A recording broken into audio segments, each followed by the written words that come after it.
حضور کی خدمت میں ایک جنازہ لایا گیا تو حضور نے انکار کر دیا، کہا میں جنازہ نہیں پڑھاؤں گا۔ فرمایا یہ شخص میرے عثمان سے بغض رکھتا تھا اور اس کو اللہ نے بھی اپنی رحمتوں سے محروم کر دیا۔ عثمان غنی وہ ہیں جس سے اللہ کے فرشتے بھی حیا کرتے ہیں۔ حضرت عثمان غنی تو حضور علیہ الصلوۃ والسلام کے محبوب ہیں، ان کو جنت کی بشارت دی گئی ہے، داماد رسول ہیں، ذوالنورین ہیں، عشرہ مبشرہ میں سے ہیں، 4 جلیل القدر خلفاء میں ان کا نام شامل ہے۔ آقا کریم نے کہا آج کے بعد کوئی عمل عثمان کو نقصان نہیں دے گا، اور کہا عثمان سے میں حیا کیوں نہ کروں، اس سے اللہ کے فرشتے بھی حیا کریں۔ تو حضرت عثمان غنی رضی اللہ تعالیٰ عنہ حق کی راہوں کے مسافر، جنہیں حضور کی زبان سے شہید کہا گیا، حضرت عثمان غنی رضی اللہ تعالیٰ عنہ کا یہ کارنامہ تھا کہ آپ نے اپنی جان پیش کر کے امت کو فتنوں سے محفوظ کر لیا۔ ہم آپ کی عظمت کو سلام پیش کرتے ہیں۔ جب حضرت عثمان غنی رضی اللہ تعالیٰ عنہ کا محاصرہ کر دیا گیا اور یہ خلافت کا آخری آپ کا دور ہے، 82 سال کی عمر تھی اس وقت، اور یہ تاریخ کا دردناک باب ہے کہ حضرت عثمان غنی پر 40 دن تک پانی بند رہا۔ وہ ایک منصوبہ تھا، 3 لوگ 3 مختلف شہروں سے چلے، مصر سے، کوفے سے اور بصرے سے، 1,000 آدمی لے کر، اور مدینہ المنورہ میں پہنچ کر کے حضرت علی المرتضیٰ سے ملے، ام المومنین سیدہ عائشہ سے ملے، کبار اصحاب سے ملے۔ تو جو انہوں نے کہا تو انہوں نے ان کو کہا کہ نہیں ایسی کوئی بات نہیں، فہمائش کر کے واپس بھیج دیا۔ حضرت عثمان غنی رضی اللہ تعالیٰ عنہ پر اقربا پروری کا الزام عائد کیا تھا، تو انہوں نے کہا کہ کوئی ایسی بات نہیں ہے۔ پھر یہ تھا کہ آپ نے کم عمر گورنر، کم عمر لوگ مقرر کیے۔ حضرت عثمان نے کہا کہ حضرت اسامہ بھی تو کم عمر تھے، حضور نے ان کو اگر مقرر کیا ہے تو یہ تو مثال ہمارے سامنے موجود ہے، لیکن یہ ایک منصوبہ تھا، اس منصوبے کے تحت یہ 3 جگہوں سے لوگ آئے تھے۔ وہ 3 دن کی مسافت کے بعد پھر تینوں واپس آ گئے، تو یہ ایک سوالیہ نشان ہے کہ تینوں کیوں واپس آ گئے، کوئی ایک تو نہ آتا نا۔ تو یہ سب طے شدہ منصوبہ تھا، اور پھر انہوں نے مدینہ المنورہ کو گھیر لیا، اور جس طرح سے بلوائیوں نے حالات پیدا کر دیے۔ سید علی المرتضیٰ رضی اللہ تعالیٰ عنہ تو شہر مدینہ سے باہر تشریف لے گئے تھے، اور اپنے بیٹوں امام حسن اور امام حسین رضی اللہ تعالیٰ عنہ کو حضرت عثمان غنی کے دروازے پر مقرر کیا تھا کہ ان کو ضرر نہ پہنچنے دیتا۔ اب 700 صحابہ اجازت طلب کر رہے ہیں کہ آپ ان بلوائیوں سے نپٹنے کا میں جو ہے وہ اجازت نامہ مرحمت کریں، اور بہت سارے لوگ تو حج پہ جا چکے، یہ 18 ذی الحج کا واقعہ ہے جب آپ کی شہادت ہوتی ہے، تو وہ حج پہ جا چکے ہیں، تو جو یہاں موجود ہیں وہ اجازت طلب کر رہے ہیں۔ لیکن حضرت عثمان غنی رضی اللہ تعالیٰ عنہ نے کہا کہ نہیں، میں ایسی اجازت نہیں دوں گا۔ رسول اللہ صلی اللہ علیہ وسلم کا حرم شہر مدینہ لوگوں کے خون سے لالازار ہو، یہ میں اس کو گوارا نہیں کرتا۔ افواج موجود ہیں، اور دنیا کی تاریخ میں آپ کو ایسا نہیں ملے گا کہ اتنی بڑی حکومت کسی کے پاس ہو اور وہ خود گھیر لیا جائے، اس کا پانی بھی بند ہو جائے، اور وہ حکم دے کہ نہیں میرے لیے آپ ایک قطرہ بھی خون نہیں بہائیں گے۔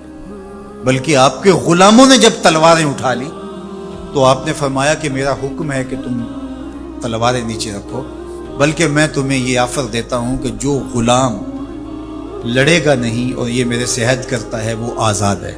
حضرت ابو ہریرہ رضی اللہ تعالیٰ عنہ، حالانکہ یہ پڑھنے پڑھانے والے لوگ تھے، تعلیم و تعلم سے ان کا تعلق تھا، لیکن وہ بھی تلوار لے کے حضرت عثمان غنی کے دفاع میں آگے۔ لیکن حضرت ابو ہریرہ رضی اللہ تعالیٰ عنہ کو بھی حضرت عثمان غنی روک دیتے۔ مالک بن اشتر کہنے لگا کہ ہم آپ کی دستبرداری کے خواہاں ہیں، آپ خلافت سے دستبرداری اختیار کر دیجیے۔ تو حضور علیہ الصلوۃ والسلام کے اس جانثار صحابی نے حضرت عثمان غنی نے فرمایا یہ نہیں ہو سکتا۔ دستبردار کیوں نہیں ہوئے؟ لگتا تھا یہ سب سے زیادہ آسان تھا، لیکن حضور نے ارشاد فرمایا تھا اے عثمان، تمہیں اللہ ایک قمیض پہنائے گا، لوگ اس کو اتارنا چاہیں گے، تم کبھی نہ اتارنا۔ تو اس سے مراد خلافت کی قمیض اور ان کی شہادت کی خبر بھی اللہ کے محبوب علیہ السلام نے دی تھی، اور اگر آپ دستبردار ہو جاتے تو یہ ایک کھلونا بن جاتا، بازیچہ بن جاتی خلافت۔ چند آدمیوں کے پریشر سے خلافت سے دستبرداری کرنا پڑتی۔ اچھا، ایک یہ سوال بھی پیدا ہوتا ہے، چند باغی تھے، ان کو کس طرح کچل دیا جاتا لیکن حضرت عثمان غنی یہ نہیں چاہتے تھے.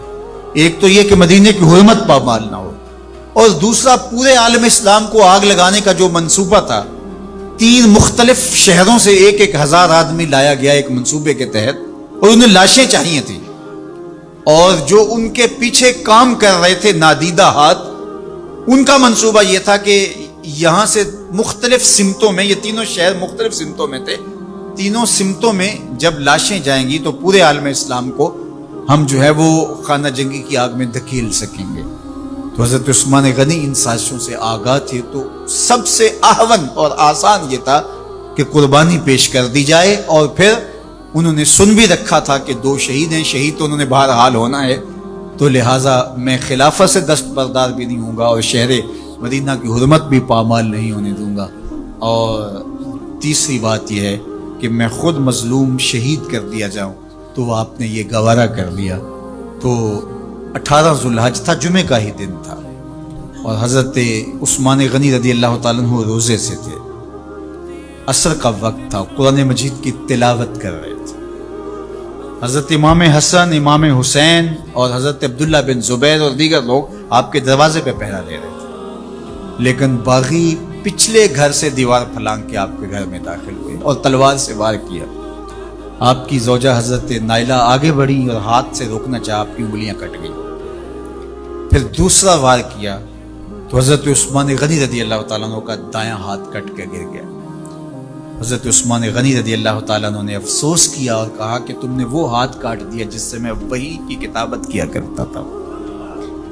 پھر اس کے بعد آپ پر 9 وار کیے گئے اور آپ کو شہید کر دیا گیا، اور آپ کا خون قرآن مجید پڑھتے ہوئے اس آیت پہ گرا، فَسَيَكْفِيكَهُمُ اللَّهُ وَهُوَ السَّمِيعُ الْعَلِيمُ. تو حضرت عثمان غنی رضی اللہ تعالیٰ عنہ مظلوم شہید کیے گئے، بھوکے اور پیاسے شہید کیے گئے، ظلماً شہید کیے گئے. حضرت عبداللہ بن عمر رضی اللہ تعالیٰ عنہ فرماتے ہیں کہ حضور فتنوں کا ذکر کر رہے تھے کہ فتنے ہوں گے، بہت بڑے فتنے ہوں گے.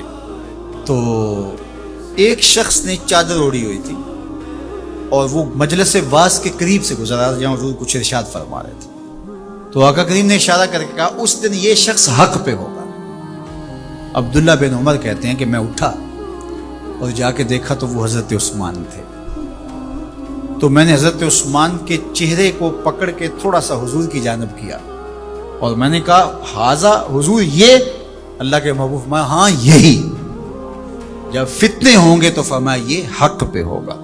تو حضرت عثمان غنی رضی اللہ تعالیٰ عنہ حق کی راہوں کے مسافر، جنہیں حضور کی زبان سے شہید کہا گیا، اور شہید کسی کا انجام ہوتا ہے. تو حضور نے فرمایا یہ شہید ہوگا. شہید وہی ہوتا ہے جو بحالت ایمان اس دنیا سے راہ خدا میں اپنی جان قربان کرے. فرمایا فَإِنَّمَا عَلَيْكَ نَبِيٌّ وَصِدِّيقٌ وَشَهِيدَانِ، اے پہاڑ رک جا، تو جانتا نہیں تیرے اوپر اللہ کا ایک نبی ہے، ایک صدیق ہے اور 2 شہید ہیں. تو حضرت عثمان غنی رضی اللہ تعالیٰ عنہ عظمتوں کے مینار، اللہ اکبر. تو یہ حضرت عثمان غنی رضی اللہ تعالیٰ عنہ کا یہ کارنامہ تھا کہ آپ نے اپنی جان پیش کر کے امت کو جو ہے وہ فتنوں سے محفوظ کر لیا اور امت کو بچا لیا. حضرت عثمان غنی رضی اللہ تعالیٰ عنہ پہ کروڑوں رحمتیں، کروڑوں سلام. ہم آپ کی عظمت کو سلام پیش کرتے ہیں، عقیدتوں کا خراج پیش کرتے ہیں. حضور کی خدمت میں ایک جنازہ لایا گیا اور حضور سے عرض کی گئی حضور اس شخص کا جنازہ پڑھا دیجیے. تو حضور نے انکار کر دیا، کہا میں جنازہ نہیں پڑھاؤں گا. تو صحابہ نے عرض کہ یا رسول اللہ کبھی ماضی میں ایسا نہیں ہوا، جب بھی کوئی جنازہ لایا جاتا ہے تو آپ جنازہ پڑھا دیتے ہیں اور آپ نے آج انکار کر دیا. تو فرمایا یہ شخص میرے عثمان سے بغض رکھتا تھا اور اس کو اللہ نے بھی اپنی رحمتوں سے محروم کر دیا ہے. حضور نے اس شخص کا جنازہ نہیں پڑھایا جو مبغض عثمان غنی رضی اللہ تعالی عنہ. تو اب آپ اندازہ کیجئے وہ کتنا بدبخت شخص ہے جو حضرت عثمان سے بغض اور دشمنی رکھتا ہے. حضرت عثمان غنی رضی اللہ تعالی عنہ سے اللہ کے محبوب علیہ السلام نے کتنی خوبصورت ارشاد فرمائی، میں اس سے حیا کیوں نہ کروں جس سے اللہ کے فرشتے بھی حیا کرتے ہیں.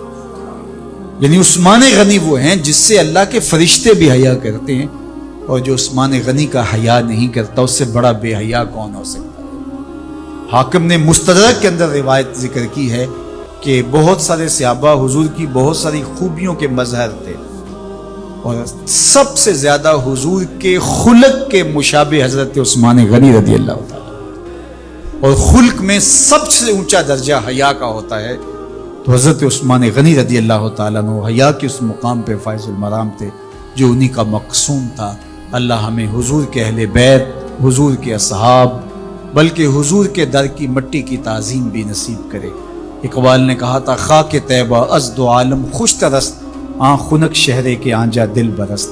ہمیں تو طیبہ کی مٹی بھی اچھی لگتی ہے اس لیے کہ وہاں محبوب جو رہتے ہیں، تو محبت تو اس چیز کی متقاضی ہوتی ہے، محبوب کی راہوں کو بھی سلامی پیش کی جائے۔ تو جو حضور علیہ السلام کے ساتھ منسوب اتنی وقی نسبتیں ہیں ان کا احترام کیوں نہیں کریں گے؟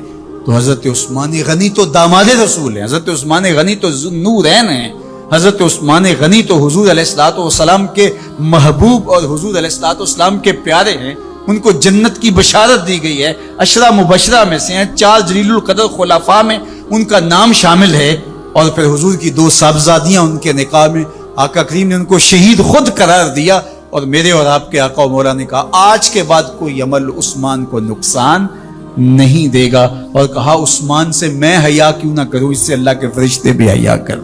عید کا دن تھا، صحابہ نے قربانیاں کرنے میں پہل کر لی۔ ابھی حضور کی قربانیاں کھڑی ہیں، عید کے دن شوق ہوتا نا ہر بندے کو سب سے پہلے میں جانور ذبح کروں، تو انہوں نے قربانیاں کرنے میں پہل کر لی، یا یہ کہ یوم شک کا روزہ رکھا، شعبان المعظم کے 29 دن گزارنے کے بعد چاند دیکھا جائے، اگر چاند نظر آ گیا تو اچھی بات، نہیں تو 30 دن شعبان کے پورے کر کے رمضان کا آغاز کیا۔ چاند دیکھا گیا، مطلع ابر آلود تھا، چاند نظر نہیں آیا، تو 30 دن پورے کرنے تھے اور پھر روزہ رکھنا تھا، تو بعض صحابہ نے روزہ رکھ لیا اس خیال سے کہ مطلع ابر آلود ہے، ہو سکتا ہے چاند طلوع ہوا ہو لیکن نظر نہیں آیا، چلو ہم رکھ لیتے ہیں، اور اگر چاند واقعی نظر آیا ہے تو پھر روزہ ہو جائے گا، نہیں تو نفلی روزہ تو ہوگا۔ حضور نے نہیں رکھا، کچھ صحابہ نے رکھ لیا، اللہ نے قرآن نازل کیا، اے ایمان والو اللہ اور اس کے رسول سے آگے کیوں بڑھتے؟ جب رسول اللہ نے روزہ نہیں رکھا تو تم کون ہو؟ حضور کی قربانیاں کھڑی ہیں، تم ذبح کر رہے ہو اور چاہتے ہو قربانیاں ہو جائیں گی، حکم آیا، قربانی تمہاری نہیں ہوئی لیکن چونکہ اللہ کے نام سے تم نے ذبح کیا ہے حلال ہو گئے۔ یہ جلد بازی کا گوشت ہے جو تم کھا تو سکتے ہو لیکن قربانیاں نہیں ہوئی، دوبارہ لو اور ذبح کرو اس لیے کہ تم نے رسول سے پہل کی ہے۔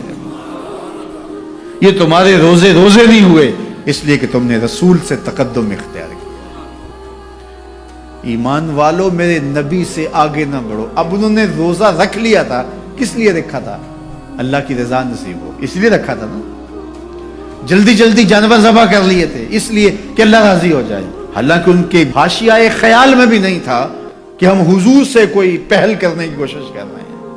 یہ اتفاقاً ہو گیا، شوق تھا کہ اللہ کے حضور قربانیاں پیش کر دیں اور اس میں جلدی ہو گئی، شوق تھا کہ چلو اللہ کی عبادت ہو جائے، شک کے دن کا بھی روزہ رکھ لیتے۔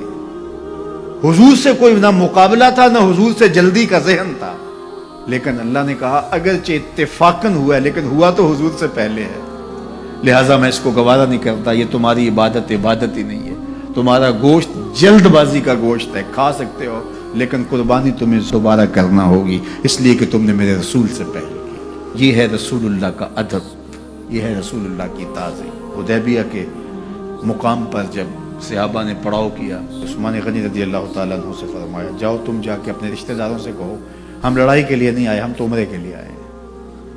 تو حضرت عثمان غنی گئے تو انہوں نے کہا کہ عثمان ہم عمرہ انہیں نہیں کرنے دیں گے، لیکن اللہ کا گھر سامنے ہے، چلو تم آئے ہو تو طواف کر لو۔ تو حضرت عثمان غنی نے کہا عجیب لوگ ہو، حضور نہ کرے اور میں کر لوں۔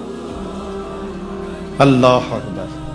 اچھا صحابہ کے ذہن میں بھی یہ بات ہے، ان کو طواف کا وہاں موقع مل گیا ہوگا، بچھڑے ہوئے تھے، کتنا عرصہ ہو گیا تھا مکے کو چھوڑ کے آئے ہوئے۔ جب حضرت عثمان غنی واپس آئے تو کہا کہ عثمان تم بڑے خوش قسمت ہو کہ تم نے طواف کر لیا ہوگا۔ کہا تمہاری غلط فہمی ہے، میری خوش قسمتی یہ نہیں کہ میں نے طواف کیا، یہ کیسے ہو سکتا ہے؟ حضرت عثمان نے کہا میں 1 سال بھی وہاں رکتا تو طواف نہ کرتا اگر میرے رسول نے نہیں کیا۔ تو دین ہی وہ ہے جو حضور کے تتبع میں ہو، حضور کی اتباع میں ہو، حضور کے پیچھے ہو۔ حضور کے پیچھے لگ کے اللہ ملتا ہے، آگے چل کے نہیں ملتا۔ یہ صحابہ مزاج سمجھتے تھے، لا تقدموا بین یدی اللہ و رسولہ، اللہ اکبر۔ اس لیے خدا تک پہنچنے کا راستہ ہی یہی ہے، خدا کا یہی ہے در، نہیں اور کوئی مفر مکر، جو وہاں ہو یہیں آ کے ہو، جو یہاں نہیں وہ وہاں نہیں۔ وہی لا مکان کے مکی ہوئے، سر عرش تخت نشین ہوئے، یہ نبی ہیں جس کے ہیں وہ مکان، وہ خدا ہے جس کا مکان ہے۔ تو خدا تک پہنچنے کا یہی راستہ ہے۔ آئیے کتاب رحمت سورہ الکہف اٹھائیں۔ اللہ تعالیٰ نے ایک واقعہ بیان کیا ہے حضرت موسیٰ اور حضرت خضر علیہ السلام کا، کہ حضرت موسیٰ علیہ السلام عزم مصمم کر کے جب چلے تو اللہ فرماتا ہے کہ ہم نے حضرت موسیٰ علیہ السلام کو جس بندے کی نشانی بتائی تھی وہ بندہ ان کو وہاں مل گیا۔ سفید چادر اوڑے حضرت خضر علیہ السلام وہاں لیٹے ہوئے تھے، تو یہ جا کے ان کے پاس کھڑے ہو گئے کہ حضرت میں آپ کی خدمت میں اس لیے آیا ہوں کہ اللہ نے آپ کو جو خصوصی علم عطا کیے ہیں میں ان کو سیکھنے کی غرض سے آپ کی چوکھٹ پہ آیا ہوں۔ کہا تم میرے ساتھ صبر نہیں کر پاؤ گے، معاملے مشکل ہیں، سفر دشوار ہے، منزل کٹھن ہے، اور میرے معاملات ایسے ہیں کہ تم اعتراض کرو گے اس کے بغیر تم رہ نہیں سکتے۔ حضرت موسیٰ علیہ السلام نے کہا اگر اللہ نے چاہا تو آپ دیکھیں گے میں صبر کروں گا اور آپ کے کسی حکم کی، کسی کام کی میں نافرمانی نہیں کروں گا، کسی کام کا انکار نہیں کروں گا۔ کہا کہ اچھا شرط یہ ہے کہ جو میں کروں اس پر تم اعتراض نہیں کرو گے، سوال نہیں کرو گے، یہاں تک کہ میں خود ہی نہ بتاؤں۔ تو کہا کہ یہ شرط ٹھہری، میں کوئی بات نہیں کروں گا۔ فانطلقا، دونوں چل پڑے، دریا کے پار جانا تھا۔ جو کشتی کا مالک تھا، کشتی بان تھا، وہ حضرت خضر علیہ السلام کو جانتا تھا تو اس نے کرایہ بھی نہیں لیا، لیکن جب کشتی پر سوار ہوئے تو عصا مار کے حضرت خضر علیہ السلام نے کشتی کا ایک پھٹا توڑ دیا۔ تو بے ساختہ حضرت موسیٰ علیہ السلام نے کہا آپ نے پھٹا توڑ دیا، یہ سارے ڈوب جائیں؟ کہا میں نے کہا تھا نا تم میرے کاموں پہ صبر نہیں کر پاؤ گے۔ تو حضرت موسیٰ کو یاد آیا، کہا میں بھول گیا تھا، اس پر مواخذہ نہ کیجیے۔ پھر دونوں چل پڑے۔ بچے کھیل رہے تھے، ایک خوبصورت لڑکا وہ بھی بچوں میں کھیل رہا تھا۔ حضرت خضر آگے بڑھے اور اس کی گردن مروڑ دی، اس کو قتل کر دیا۔ صاحب شریعت تھے حضرت موسیٰ علیہ السلام، نہ رہ سکے، پھر بول پڑے ایک جان کو بغیر کسی جان کے بدلے میں قتل کر دیا، اس نے گوایا کیا تھا ہمارا؟ آپ نے بہت ہی جو ہے وہ غلط کام کیا، یہ کام اچھا نہیں کیا آپ نے۔ کہا میں نے کہا نہیں تھا کہ تم میرے ساتھ صبر نہیں کر پاؤ۔ کہا ایک موقع اور دے دیجئے، اب اگر میں نے کوئی اعتراض اٹھایا تو پھر دوبارہ مجھے آپ اپنی صحبت میں نہ رکھیے، عذر تمام ہو جائے گا۔ پھر دونوں چل پڑے، یہاں تک کہ ایک بستی میں دونوں آئے تو آپ نے بستی والوں سے کہا کہ ہم مہمان ہیں، آپ ہماری مہمان نوازی کیجیے، کھانا کھلائیے۔ تو انہوں نے انکار کر دیا، کہا کہ ہم تو آپ کو بلایا نہیں ہے، آپ خود آئے ہیں، آپ اپنے کھانے کا خود انتظام کیجیے۔ گزر رہے تھے گلی سے تو ایک دیوار گرنا چاہ رہی تھی، تو جلدی سے اس دیوار کو مرمت کر دیا۔ کہا حضرت ہم اگر چاہتے تو اس پہ اجر لے سکتے تھے، انہوں نے ہمیں کھانا تک نہیں دیا اور ہم ان کی دیواریں سیدھی کر رہے ہیں۔ کہا اب تمہاری میری جدائی ہو گئی، تم نے یہ بھی اعتراض کر دیا۔ تو انہیں یاد آیا کہ وہ یہ بھی اعتراض ہو گیا، اب میں تمہیں بتاتا ہوں کہ یہ 3 کام میں نے کیوں کیے۔ اللہ اکبر۔ اب سنیے، قرآن ہمیں بتاتا ہے کہ ظاہری علم بھی ہوتا ہے لیکن کوئی باطنی علم بھی ہوتا ہے۔ کہا وہ پہلی بات کشتی والی سنو، یہ 2 مسکین بچوں کی کشتی تھی، ان کے گھر کا چولہا اس کی کمائی سے جلتا تھا۔ دریا کنارے کنارے ایک ظالم بادشاہ رہا تھا جو لوگوں کی کشتیاں چھین رہا تھا، ہم نے تھوڑا سا عیب لگا دیا، وہ ٹوٹی کشتی چھوڑ کے چلا گیا۔ اب وہ تھوڑے سے پیسے لگا کے کشتی مرمت کرا لیں گے، گھر کا چولہا جلتا رہے گا، بتاؤ اچھا کیا یا برا کیا؟ کہا رہی بات اس بچے کی جس کو ہم نے قتل کیا، اس کے ماں باپ مومن تھے، نیک تھے، صالح تھے، بچے نے بڑا ہو کے بہت برا ہونا تھا، ہم نے اس کو قتل کر دیا، اللہ اس کے بدلے ان کو بہتر اولاد دے گا۔ علماء تفسیر نے لکھا ہے اس بچے کے بدلے میں اللہ نے ان والدین کو ایک بیٹی عطا کی جس کی نسل سے 70 نبی پیدا ہوئے۔ دیوار کی کہانی بھی سن لیجئے، یہ شہر کے 2 یتیم بچوں کی دیوار تھی، اور اس کے نیچے ان کا خزانہ تھا اور ان کا باپ بڑا نیک تھا. خزانہ دیوار کے نیچے ہے, دیوار گرنا چاہ رہی ہے, کسی معمولی دھکے سے گر جاتی. دو ہی صورتیں تھیں, یا وہ بچے خود اپنا خزانہ اٹھا لیتے یا لوگ اٹھا کے لے جاتے. لوگ اٹھا کے لے جاتے پھر بھی ہاتھ میں کچھ نہ آیا, اور اگر وہ خود اٹھا لیتے تو بچے ہیں, بچپنے کی وجہ سے وہ اس کو اڑا دیتے. تو ہم نے اس کے اوپر دیوار کھڑی کر دی. جب تک وہ اس قابل نہیں ہو جاتے کہ یہ خزانہ نکال کے اس کو صحیح مصرف پہ لگا سکیں, اتنی دیر تک دیوار گرے گی نہیں. اللہ اکبر, وہ کسی وجہ سے دیوار قائم رہے گی. اور جب وہ اس عمر کو پہنچ جائیں گے جس عمر میں وہ اس خزانے کو سنبھال سکیں گے, تو پھر دیوار خود بخود گر جائے گی اور یہ خزانہ نکال کر کے اپنے کام پہ لے آئیں گے. میں جب پہلی مرتبہ اس کو جو ہے وہ غور کے ساتھ تلاوت کیا تو مجھے یہ لگا کہ اس کا انطباق پاکستان کے حالات پہ بھی ہو سکتا ہے, اس لیے کہ یہ بھی یتیموں کا سرمایہ ہے. کتنے یتیم روتے بلکتے رہ گئے اور ان کے سر سے جو ہے وہ سائے اٹھ گئے اس وطن کے لیے. لیکن میرے مالک نے اس ملک کے خزانوں پر گہرے پہاڑ اور بڑی بڑی دیواریں کھڑی کر دی ہیں. جب تک یہ قوم بلوغت تک نہیں پہنچے گی اتنی دیر تک وہ خزانے ظاہر نہیں ہوں گے.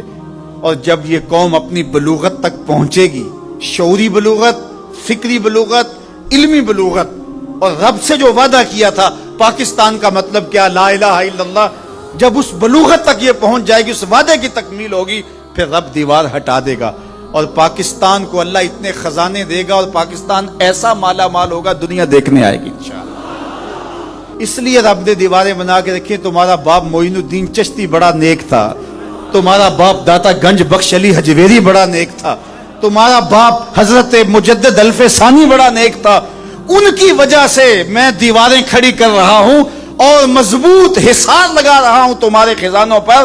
اور وہ وقت آئے گا جب تم بلوغت کی عمر کو پہنچو گے, دیواریں ہٹ جائے گی اور تمہارا وطن زمانے پہ مہکتے پھول کی طرح اور چمکتے ستاروں کی طرح اور روشن آفتاب کی طرح چمکتا اور مہکتا دکھائی دے گا, اور زمانہ پاکستان دیکھنے آئے گا, پاکستان دنیا کی قیادت کرے گا انشاءاللہ.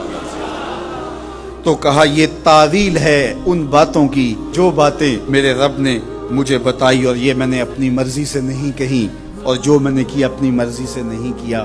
تو یہ باطنی باتیں ہیں. شاید یہ باطنی باتوں کے جوش میں یہ بات بھی میں کر گیا. وہ کیا کسی نے کہا تھا کہ بھری محفل میں ایک راز کی بات کہہ دی, بڑا بے ادب ہوں سزا چاہتا ہوں. Through trials deep, through